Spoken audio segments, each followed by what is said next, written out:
Assalamualaikum dan salam sejahtera. Nama saya Dayang Nurjana binti Radwan, nombor metrik 74567.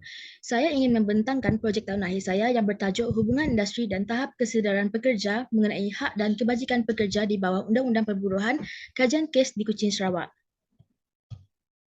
Projek tahun akhir saya terbahagi kepada 5 bab iaitu bab 1, pendahuluan, bab 2, kajian literature, yang ketiga, metodologi kajian, yang keempat, dapatan kajian, dan bab yang terakhir sekali, bab 5, perbincangan dan kesimpulan.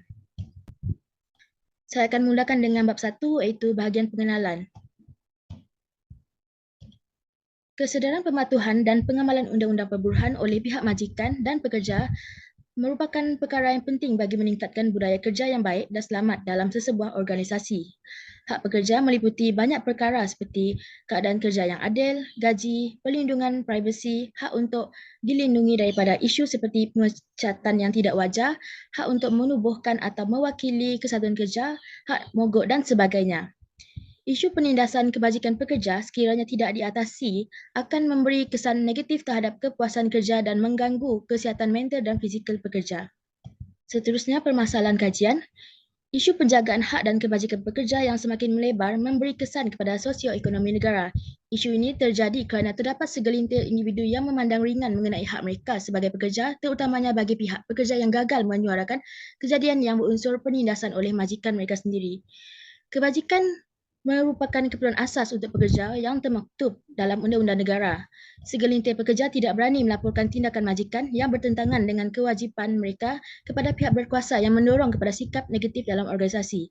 Oleh sebab itu, masyarakat terutamanya pihak berkuasa hendaklah bertindak untuk memastikan bahawa semua pekerja mempunyai hak yang sama dan perlu dihargai di tempat kerja. Kajian ini mempunyai 3 objektif kajian.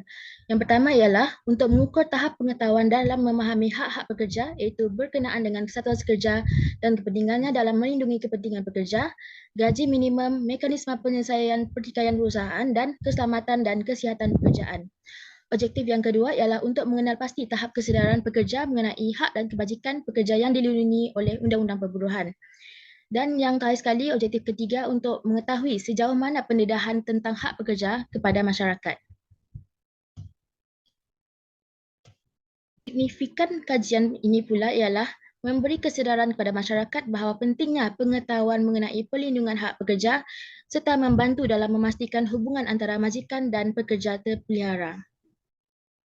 Terdapat 5 kerangka konsep dalam kajian ini, iaitu yang pertama, Undang-Undang Perburuhan, yang kedua, kesedaran pekerja, yang ketiga, perintah gaji minimum, yang keempat, hubungan industri dan yang kelima, pertumbuhan ekonomi. Kerangka konsep yang pertama ialah Undang-Undang Perburuhan. Undang-Undang Perburuhan kebiasaannya perlu diketahui oleh pakar dalam bidang sumber manusia untuk mengurus hal yang berkaitan dengan pekerja dalam semua industri. Tetapi sebenarnya Undang-Undang Perburuhan ini perlu diketahui oleh semua masyarakat di Malaysia. Hal ini dikatakan demikian kerana isi kandungan di dalam akta atau ordinan ini sangat penting kerana melibatkan kebajikan pekerja di Malaysia. Menurut KAFI 2016, bagi memastikan jaminan sosial terpelihara, keberkesanan sesuatu undang-undang perburuhan boleh dilihat dengan pematuhan perkara yang termaktub di dalam akta yang berkenaan dengan perburuhan oleh pihak majikan. Jaminan sosial adalah bentuk perlindungan kepada para pekerja ke atas risiko-risiko yang dihadapi oleh pekerja di mana perlindungan tersebut diberi dalam bentuk pelbagai manfaat seperti dalam bentuk penjagaan, pampasan dan faedah-faedah lain. Jaminan sosial juga mempunyai kaitan dengan interaksi dan hubungan pekerjaan di antara orang atasan dan kawan sekerja.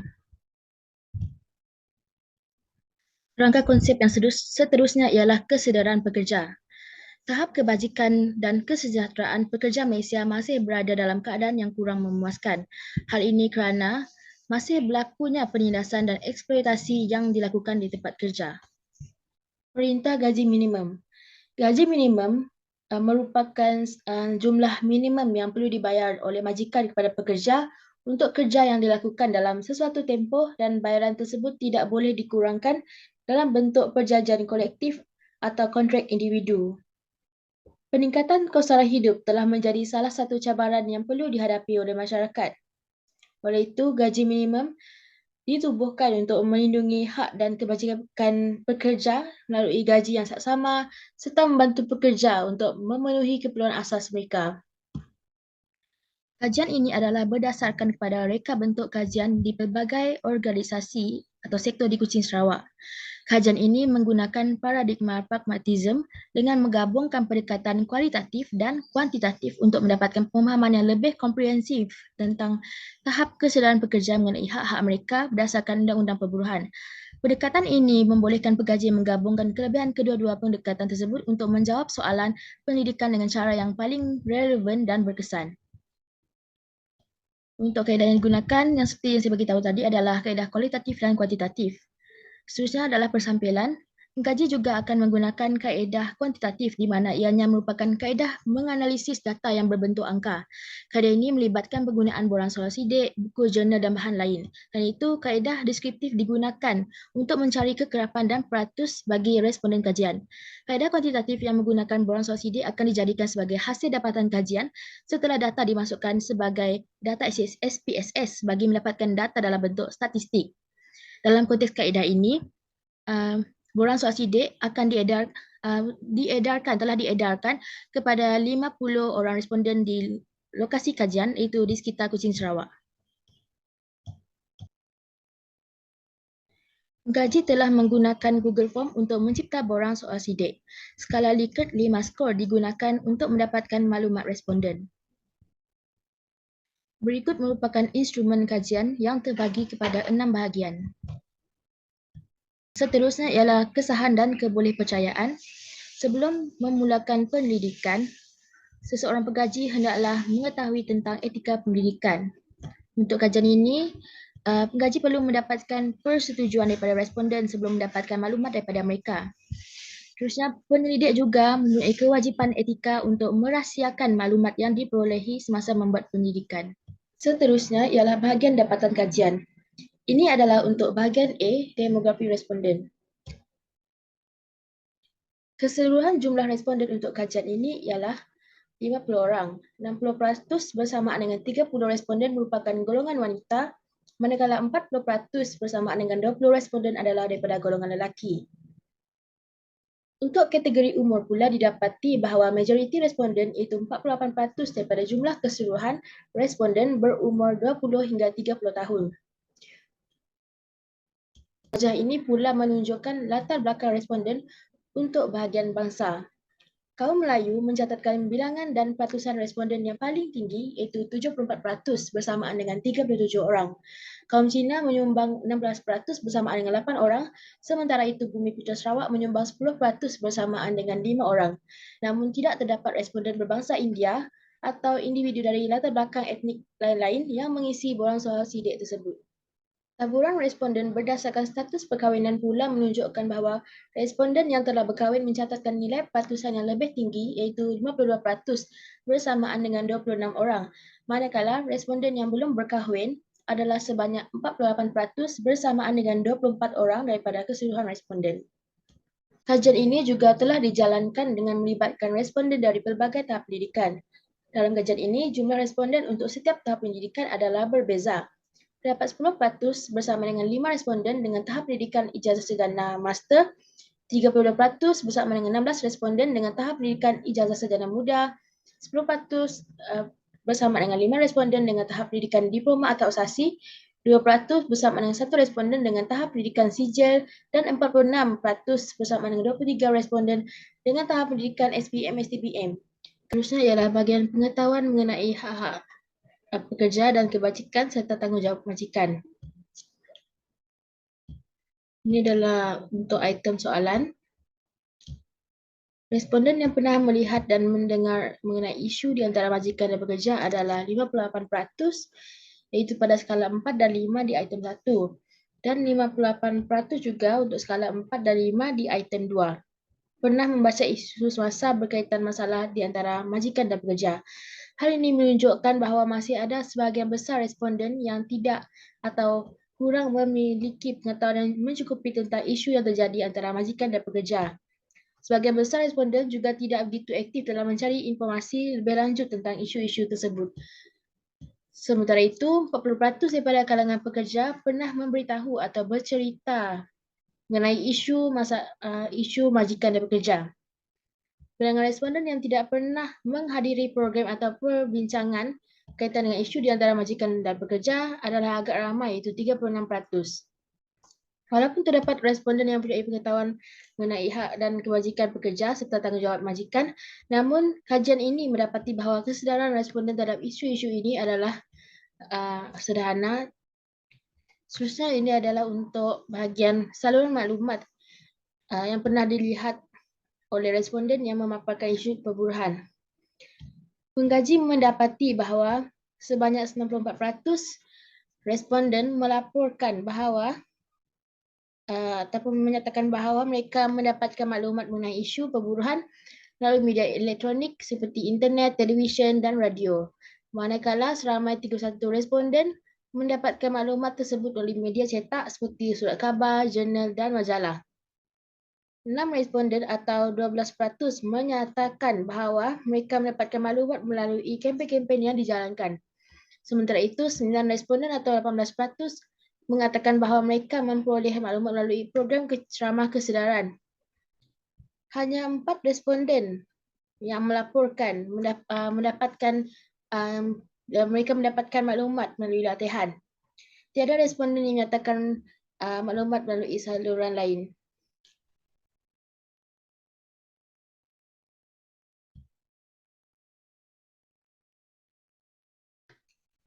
Terusnya adalah untuk bahagian kesedaran pekerja tentang kepentingan perlindungan hak dan kewajikan pekerja. Dalam kajian yang dilakukan, 90% daripada responden mengakui kepentingan perlindungan hak dan kewajikan pekerja. Mereka menyedari bahawa perlindungan ini memainkan peranan penting dalam menjaga keadilan, kesaksamaan dan kesejahteraan pekerja dalam dunia pekerjaan. Kepentingan perlindungan hak dan kewajikan pekerja adalah memastikan bahawa pekerja mendapat hak-hak asas seperti upah yang adil, waktu kerja yang wajar dan keadaan kerja yang selamat dan sihat. Jadual ini mengandungi 6 item yang mewakili persoalan untuk mengenal pasti tahap kesedaran pekerja mengenai penerimaan penubuhan satuan kerja dan menganggotainya yang berkaitan dengan Akta Kesatuan Kerja 1999. Berikut pula merupakan taburan responden berdasarkan status pekerjaan. Hasil kajian mendapati bahawa 50 orang responden yang terlibat dalam borang suasidi tersebut, majoriti responden iaitu 66% bersama dengan 33 responden sedang bekerja sepenuh masa. Dapat juga satu orang responden yang sedang bekerja separuh masa. Seramai 16% responden pernah bekerja sebelum ini tetapi telah berhenti kerja dan tiada seorang responden yang tidak pernah bekerja. Data tersebut menunjukkan bahawa majoriti responden sedang berada dalam keadaan pekerja yang aktif sama ada separuh masa atau separuh masa. Hanya sebahagian kecil responden yang telah berhenti kerja. Dapatan ini menunjukkan tingkatnya keterlibatan yang tinggi dalam aktiviti pekerjaan dalam kalangan responden yang mengisi borang suasidi. Hasil kajian ini juga menunjukkan bahawa responden terdiri pada pelbagai kategori pekerja.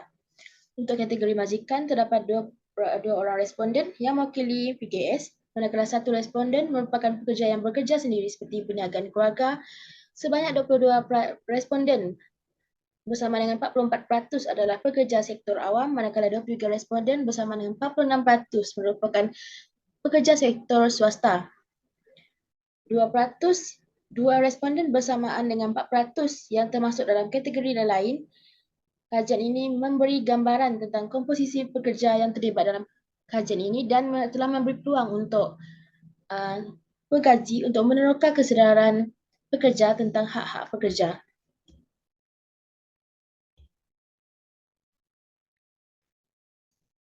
Seterusnya, taburan responden berdasarkan tempoh perkhidmatan pekerja dibahagikan kepada 3 kategori, iaitu daripada 1 tahun hingga 5 tahun, 6 tahun hingga 10 tahun dan 11 tahun ke atas. Berdasarkan data tersebut, didapati bahawa 52% daripada pekerja mempunyai tempoh perkhidmatan antara 1 hingga 5 tahun, manakala sebanyak 16% daripada pekerja mempunyai tempoh perkhidmatan antara 6 hingga 10 tahun 32% daripada pekerja mempunyai tempoh perkhidmatan selama 11 tahun atau lebih. Dalam kajian ini didapati bahawa pekerja cenderung tidak berkhidmat dalam tempoh yang lama dalam sesebuah organisasi. Untuk mengatasi kecenderungan ini, organisasi boleh melaksanakan penilaian menyeluruh terhadap faktor-faktor yang mempengaruhi tempoh perkhidmatan pekerja. Salah satu faktor yang kemungkinan mempunyai kaitan adalah ketidakpatuhan majikan terhadap hak-hak pekerja. Hak-hak pekerja yang tidak dipatuhi oleh majikan dapat menjadi penyebab utama pekerja tidak berkhidmat dalam tempoh yang lama. Contohnya, jika majikan gagal memberikan gaji yang adil, memberikan cuti yang layak atau mematuhi undang-undang perburuhan, pekerja mungkin akan kehilangan motivasi dan hilangnya ataupun kekurangan kepuasan kerja. Oleh sebab itu, adalah penting bagi setiap organisasi untuk memastikan bahawa hak-hak pekerja dihormati dan dipatuhi sepenuhnya.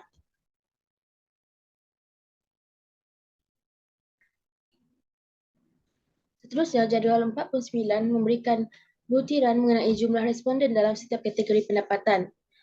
Terdapat 6 kategori pendapatan dalam kajian ini, iaitu kurang daripada 1000, 1001 hingga 2000, 2001 hingga 3000, 3001 hingga 4000, 4001 hingga 5000 dan melebihi 5000.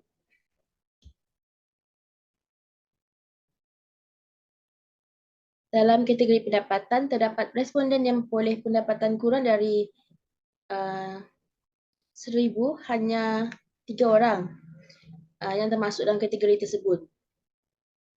Kategori berpendapatan 1000 hingga 2000 mempunyai jumlah responden terbanyak dengan 22 orang yang membentuk 44% daripada jumlah keseluruhan responden. Sementara itu, kategori berpendapatan 2001 hingga 3000 dan 3001 hingga 4000 masing-masing mempunyai 13 responden dan 4 orang responden. Kategori berpendapatan 4000 hingga 5000 dan melebihi 5000 masing-masing mempunyai 3 orang responden dan 5 orang responden. Taburan responden berdasarkan keahlian kesatuan pekerja pula menunjukkan bahawa terdapat 8 orang atau 16% pekerja yang memiliki kesedaran tentang penjagaan hak dan kebajikan pekerja di bawah Undang-Undang Perburuhan. Sementara itu, terdapat 42 orang atau 84% pekerja yang tidak memiliki kesedaran tersebut. Data ini menunjukkan bahawa majoriti pekerja belum memiliki kesedaran yang mendalam tentang penjagaan hak dan kebajikan pekerja. Hal ini dapat menjadi petunjuk bahawa perlunya upaya untuk meningkatkan pemahaman dan kesedaran pekerja berkaitan dengan hak-hak pekerja dan yang boleh melindungi pekerja. Kesatuan sekerja dapat memainkan peranan penting dalam menyediakan latihan dan maklumat-maklumat yang penting kepada ahli-ahli mereka mengenai hak-hak mereka. Peraturan perburuhan yang berkekasar dan untuk melindungi pekerja daripada eksploitasi atau pelanggaran hak pekerja. Dengan melalui peningkatan kesedaran pekerja, kesatuan pekerja dapat memperkukuh kedudukan kolektif mereka dalam memperjuangkan perlindungan pekerjaan yang lebih baik, merundingkan kontrak kerja yang lebih adil dan terlibat dalam perundingan dengan majikan atau pihak berkuasa berkaitan dengan isu-isu pekerjaan. Selain itu, kesatuan pekerja juga boleh memberikan bimbingan dan sokongan kepada para pekerja yang menghadapi masalah atau pelanggaran hak pekerja.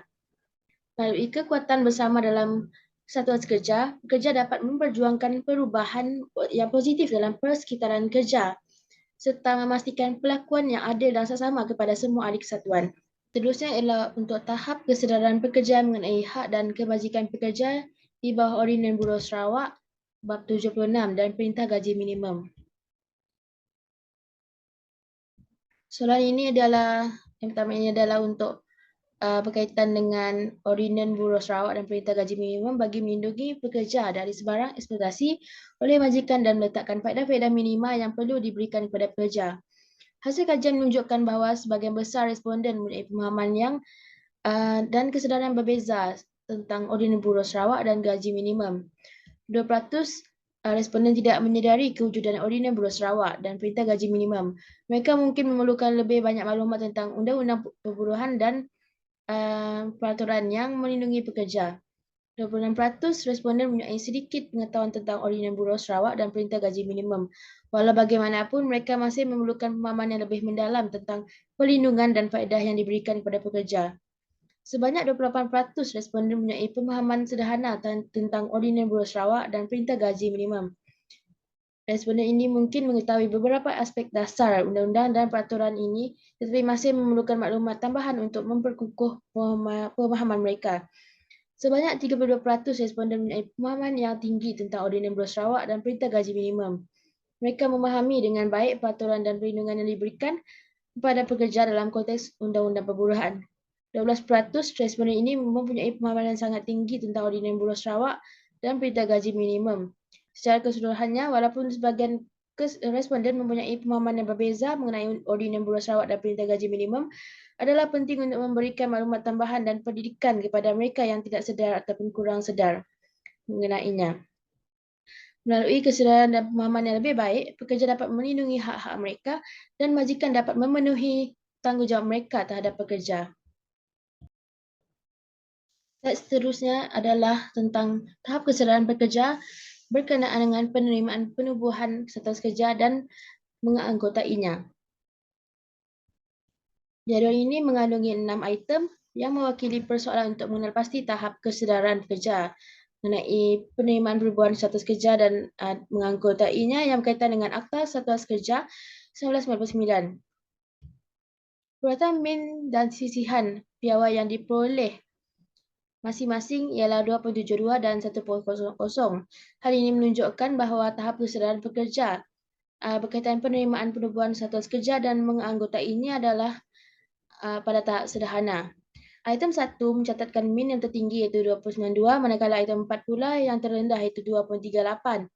Yang mana kedua-duanya menunjukkan tahap yang rendah. Melalui soal sidik yang dijalankan, terdapat pelbagai tahap kesedaran responden mengenai kesatuan kerja dan isu-isu yang dihadapi oleh kesatuan kerja. Responden yang pernah mendengar mengenai status kerja dan isu-isu yang dihadapi oleh status kerja adalah 26% pada skala 4 dan 5 di item 1 dan 30% skala 4 dan 5 di item 2, mempunyai kesedaran yang pada tahap yang tinggi dan sangat tinggi berkenaan kepentingan menyertai status kerja dalam pengurusan organisasi. 24% pada skala 4 dan 5 di item 3 mempunyai kesedaran yang tinggi dan sangat tinggi tentang peratusan pekerja yang mendaftar dengan satuan kerja masih rendah. 18% pada skala 4 dan 5 di item 4 mempunyai tahap kesedaran yang agak tinggi mengenai kefahaman bagaimana suatu kesatuan kerja itu ditubuhkan. Terdapat 28% skala 4 dan 5 Terdapat 28% skala 4 dan 5 di item 5 responden sedar akan kerugian golongan pekerja yang tidak mendaftar dengan status kerja, memandangkan pekerja boleh mendapat pelbagai manfaat melalui perundingan antara status kerja dan majikan. Dapatan kajian juga mendapati bahawa 24% pada skala 4 dan 5 di item 6 responden tahu mengenai implikasi sekiranya golongan pekerja menyertai satuan kerja. Keputusan ini menunjukkan bahawa kebanyakan responden memiliki tahap kesedaran yang sederhana atau lebih tinggi mengenai kesatuan kerja dan isu-isu yang dihadapinya. Walaupun demikian, masih terdapat sejumlah responden yang kurang atau tidak menyedari hal tersebut. Dengan ini adalah penting untuk seseorang individu untuk terus meningkatkan pemahaman dan kesedaran mengenai pentingnya satuan kerja dan isu-isu yang berkait dengannya. Dengan pemahaman yang lebih baik, anggota kesatuan kerja dapat bersatu dan berganding bahu untuk mengatasi masalah ataupun isu bagi mencapai perubahan yang positif dalam lingkungan kerja.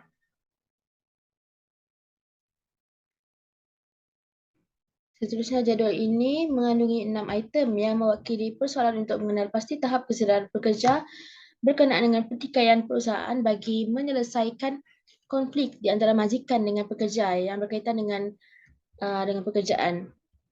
Akta Perhubungan Perusahaan 1967 digubal untuk membina hubungan yang harmoni antara majikan dan pekerja dalam konteks hubungan industri. Tujuannya adalah untuk menyediakan asas undang-undang yang jelas dan adil dalam mengatur urusan pekerjaan di dalam syarikat. Melalui akta ini, peraturan-peraturan berkaitan dengan gaji, waktu kerja, cuti, keselamatan dan kesihatan pekerja serta penyelesaian pertikaian pekerja dapat ditetapkan. Purata min dan sisihan piawai yang diperolehi masing-masing ialah 343 dan 0.90. Hal ini menunjukkan bahawa tahap kesedaran pekerja berkaitan dengan pertikaian perusahaan bagi menyelesaikan konflik di tempat kerja yang majikan dan pekerja adalah pada tahap kesederhana. Item 1 merupakan persoalan mengenai tahap kesedaran responden yang mengetahui bahawa sebarang pertikaian antara pekerja dan majikan perlu diselesaikan melalui rundingan damai.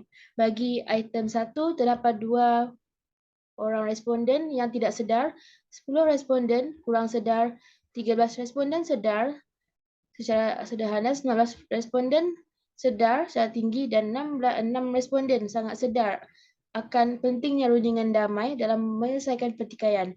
Item 2 adalah berkenaan dengan kesedaran responden bahawa jika konflik antara kesatuan kerja dan majikan tidak diselesaikan dengan damai, ia dapat menyebabkan ketidakpuasan dan berpotensi membawa kepada pertikaian perusahaan. Bagi item 2, terdapat 1 responden yang tidak sedar, 8 responden kurang sedar, 18 responden sedar secara sederhana, 17 responden sedar secara tinggi dan 6 responden sangat sedar akan akibat konflik yang tidak diselesaikan dengan damai.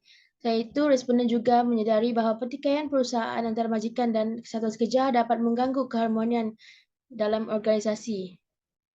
Terdapat 1 responden yang tidak sedar, 4 responden kurang sedar, 12 responden sedar secara sederhana, 19 responden sedar secara tinggi, 14 responden sangat sedar akan kesan negatif pertikaian perusahaan untuk item yang ketiga.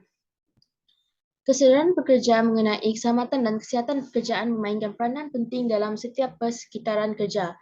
Akta Keselamatan dan Kesihatan Pekerjaan 1994 merupakan kaedah penguatkuasaan yang bertujuan untuk memantau kegiatan atau tindakan pihak pengurusan organisasi dengan tujuan memastikan bahawa kedua-dua majikan dan pekerja mematuhi standard keselamatan di tempat kerja. Jadual ini menunjukkan item yang mengandungi persoalan tahap kesedaran pekerja mengenai keselamatan dan kesihatan pekerjaan. Purata min dan sisihan piawai yang diperolehi masing-masing ialah 348 dan 088 itu pada tahap sederhana.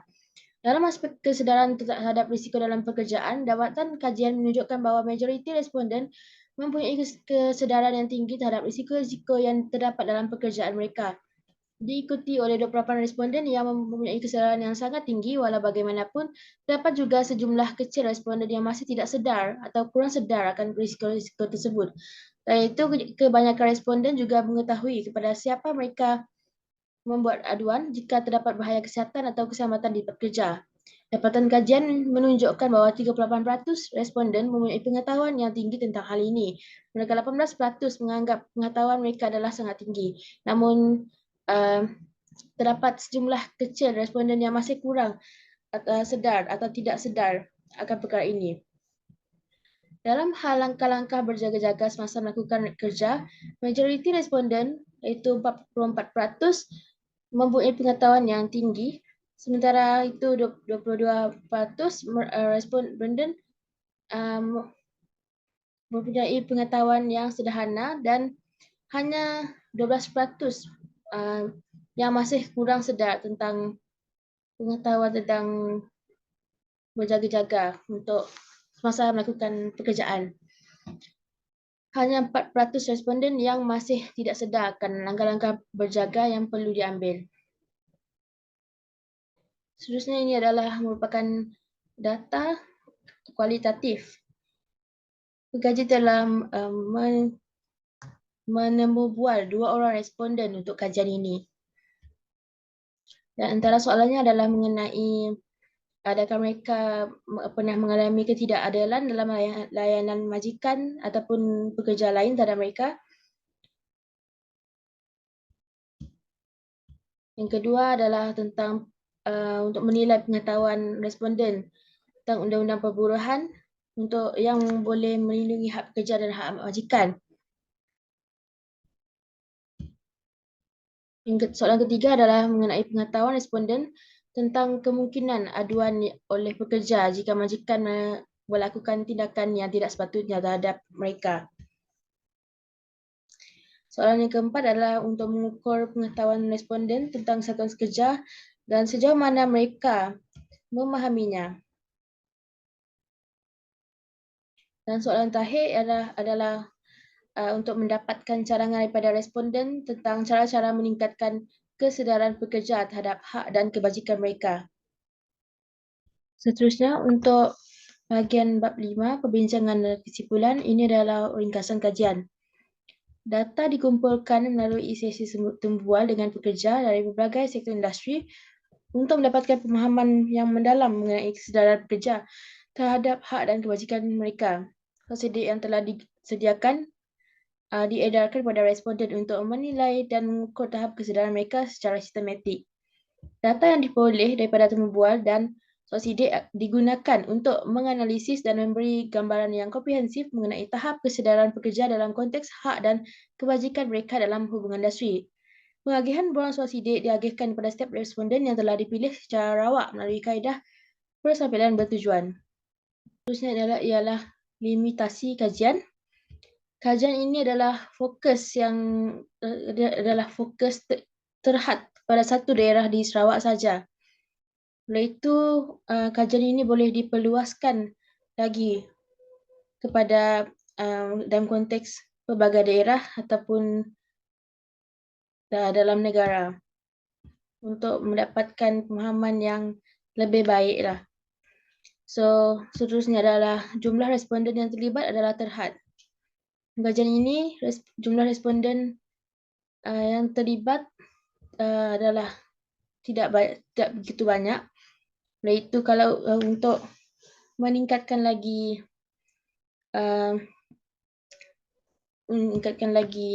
kajian dari segi boleh tambah untuk jumlah responden lah kalau nak buat temu bual. Seterusnya ialah penggaji juga boleh memperluas jaringan dan sumber responden yang berpotensi. Penggaji boleh bekerjasama dengan berbagai organisasi untuk mendapatkan pengetahuan yang lebih baik tentang kesedaran hak dan penjagaan hak dan kebajikan pekerja. Seterusnya ini adalah untuk bahagian cadangan kajian untuk pihak kerajaan. Pihak kerajaan boleh mengadakan sesi taklimat dan forum perbincangan tentang undang-undang perburuhan kepada masyarakat umum untuk membahas isu-isu hubungan industri dan hak pekerja. Organisasi pekerja dan satuan sekerja juga dicadangkan untuk menguatkan keahlian dan keaktifannya pekerja dalam organisasi. Majikan juga perlu menerapkan budaya komunikasi terbuka dan berterusan dengan pekerja. Untuk pekerja pula, pekerja disarankan untuk terlibat secara aktif dengan rakan sekerja dan turut serta dalam aktiviti-aktiviti kesatuan sekerja untuk meningkatkan tahap kesedaran mereka tentang hak-hak mereka. Seterusnya adalah pihak media dicadangkan untuk menyediakan platform untuk dialog dan perbincangan mengenai isu-isu hubungan industri. Kesimpulannya, secara keseluruhannya, implikasi dan cadangan kajian ini diharapkan dapat memberi manfaat kepada organisasi ataupun mana-mana sektor industri untuk meneliti masalah yang berlaku, seterusnya mengambil langkah-langkah yang sewajarnya bagi meningkatkan tahap kesedaran dalam penjagaan hak dan kebajikan pekerja berdasarkan Undang-Undang Perburuhan.